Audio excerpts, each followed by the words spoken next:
Big boss Malayalam season 7-ൽ ഇതുവരെ ഉണ്ടായിട്ടുള്ളതിൽ വെച്ച് ഏറ്റവും ഡേഞ്ചറായ ഒരു ടാസ്ക്കാണ് ഇന്നിപ്പോൾ നടക്കാൻ പോകുന്നത്. ലൈവിൽ അല്പസമയത്തിന് ശേഷം നിങ്ങൾക്കത് കാണാൻ സാധിക്കും. എന്താണ് സംഭവിക്കുകയെന്ന് പറഞ്ഞു കഴിഞ്ഞാൽ, മണി ബോക്സുമായി ബന്ധപ്പെട്ട് ഇതുവരെയുള്ള ഏറ്റവും വലിയ തുക ആണ് കിട്ടാൻ പോകുന്നത്. 5 ലക്ഷം രൂപയാണ് തുക.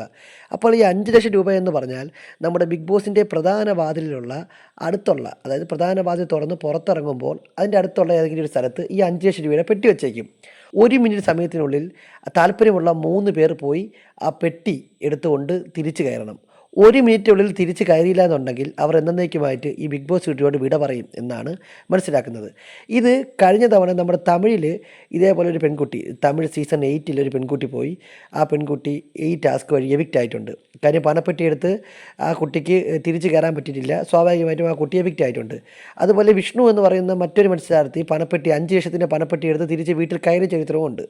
എന്തായാലും ഇപ്പോൾ നമ്മുടെ ബിഗ് ബോസിലെ അനുമോളും അതുപോലെ അക്ബറും നമ്മുടെ ആദിലയുമാണ് ഈ പരിപാടിക്ക് വേണ്ടി ഇറങ്ങുന്നത്. ഇവർ 3 പേരും പ്രധാന വാതിൽ കടന്ന് പുറത്തിറങ്ങുന്നു. എല്ലാവരോടും യാത്ര ചോദിച്ചിട്ട് ഇനി തിരിച്ചു വരാൻ പറ്റിയില്ലെങ്കിലോ എന്ന് വിചാരിച്ച് എല്ലാവരോടും യാത്ര ചോദിച്ചിട്ട് പ്രധാന വാതിൽ വഴി പുറത്തിറങ്ങുന്നുണ്ട്. അതിനുശേഷം ഇവർ ആ പെട്ടി എടുത്തിട്ട് തിരിച്ചു വരുന്നുണ്ട്. അപ്പോൾ അതിൽ അനുമോൾ പെട്ടി എടുത്തുകൊണ്ട് തിരിച്ച് വരാതെ പോകുന്നുണ്ടെന്നൊക്കെയാണ് പറയുന്നത്. പിന്നെ എമൗണ്ടിൻ്റെ കാര്യത്തിൽ 5 ലക്ഷമാണോ 10 ലക്ഷമാണോ എന്ന് കൃത്യമായിട്ടുള്ള ഒരു ധാരണ ഇപ്പോഴും ഉണ്ടായിട്ടില്ല. എന്തായാലും അനുമോൾ തിരിച്ച് കയറിയില്ല. അനുമോൾ പെട്ടി എടുത്തുകൊണ്ട് തിരിച്ച് പോകുമെന്നാണ് ഒരു കൂട്ടർ പറയുന്നത്. മറ്റൊരു കൂട്ടർ പറയുന്നത് ഇവർ 3 പേരും തിരിച്ച് കയറും, ഇവർക്ക് 3 പേർക്കും ആ പെട്ടി 1 മിനിറ്റ് സമയത്തോടെ എടുക്കാൻ പറ്റില്ലെന്നും പറയുന്നുണ്ട്. എന്തായാലും അനുമോൾ പെട്ടി എടുത്തെന്നാണ് അനുമോളിൻ്റെയൊക്കെ PR ചെയ്യുന്ന വിനു വിജയൊക്കെ ഇപ്പോൾ പറഞ്ഞിരിക്കുന്നത്. എന്തായാലും നമുക്ക് കാത്തിരുന്ന് കാണാം. അനുമോൾ പുറത്താകുമോ അതോ പെട്ടിയെടുത്ത് അകത്ത് കയറുമോ അതോ ഇവർക്ക് ആർക്കും പെട്ടി കിട്ടില്ലേ എന്നുള്ളത് നമുക്ക് ലൈവിൽ കാത്തിരുന്ന് കാണാം. എന്തായാലും ബിഗ് ബോസുമായി ബന്ധപ്പെട്ട കൂടുതൽ ലൈവ് എക്സ്ക്ലൂസീവ് അപ്ഡേറ്റുകൾക്കായി നമ്മുടെ ചാനൽ സബ്സ്ക്രൈബ് ചെയ്യുക.